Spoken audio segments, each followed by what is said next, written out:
अस्सलाम वालेकुम friends, everyday science YouTube channel की एक नई वीडियो में मैं आप लोगों को खुशामदीद कहता हूं।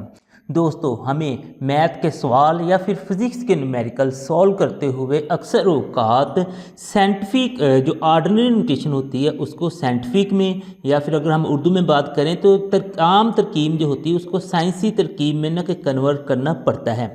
लेकिन यहाँ पे ना कि हमें कई सारे मसाइल आते हैं। हमें सबसे पहले तो यही नहीं पता चलता कि हमने इशारिया कहाँ पे लगाना है। इशारिया लगाने के बाद उसकी जो 10 की पावर लगानी है वो कितनी लगानी है। अगर फॉर एग्जांपल हमें पता चल जाए कि कितनी लगानी है तो फिर हमें ये नहीं पता चलता कि वो प्लस में लगानी है या फिर माइनस में लगानी है। तो इन सारे मसाइल का हल आज आप लोगों को इस वीडियो में हम सिखाएंगे, क्योंकि इस वीडियो में आप लोग सीखेंगे कि कैसे आप लोग ऑर्डिनरी जो नोटेशन में होती है या आम तरकीब में हमारे पास जो होती है उसको साइंटिफिक नोटेशन में कैलकुलेटर का इस्तेमाल करते हुए तब्दील कर सकते हैं। तो चलें हम ना कि कैलकुलेटर को लाते हैं। अब कैलकुलेटर पर जब आप लोगों ने ऑर्डिनरी नोटेशन को साइंटिफिक नोटेशन में तब्दील करना है तो आप लोगों को एक छोटी सी ना कि सेटिंग करनी पड़ेगी। आप लोगों ने कैलकुलेटर पर ये जो मोड वाला बटन होता है इसको एक दफ़ा दबाना है। ये हमारे पास ना कुछ नंबर्स आ जाएंगे, उसके बाद फिर दबाना है और तीसरी दफ़ा ना कि आप लोगों ने फिर दबाना है। तो यहाँ पे आप लोग देखेंगे तो 2 नंबर पर, यहाँ पे आप लोग देखेंगे 2 नंबर पर ना कि साइंस SCI आया हुआ है। आप लोगों ने अब कैलकुलेटर से 2 का बटन दबा देना है।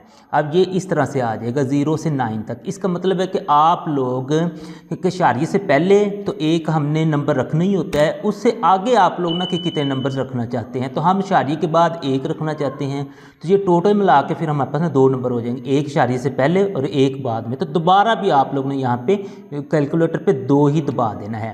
तो अब आप लोगों ने सिंपल ये करना है कि जो भी आप लोगों के पास रकम होगी जिसको आप लोगों ने साइंसी तरकीब या साइंटिफिक नोटेशन में लिखना है उसको आप लोगों ने कैलकुलेटर पे टाइप कर देना है। जैसे ये मेरे पास ना रकम है 21 है, उसके बाद 0 इसके गिने 1 2 3 4 5 6, तो मैं 6 0 यहाँ पे लगा देता हूँ। 1 2 3 4 5 6, तो ये आप लोगों ने एहतियात के साथ में ये लिख देना है। लिखने के बाद अब आप लोगों ने कैलकुलेटर से सिर्फ इक्वल का बटन दबाना है। जैसे ही आप लोग इक्वल का बटन दबाएंगे तो आप लोग देखेंगे ये जो आंसर है वो साइंसी नोटेशन में आ गया है।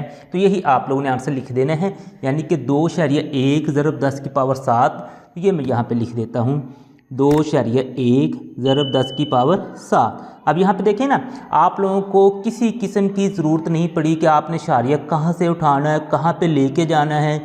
उसके बाद आप लोगों ने 10 की पावर जो लेनी है जमा में लेनी, माइनस में लेनी, ये सारा काम आपके लिए कैलकुलेटर ने कर दिया है।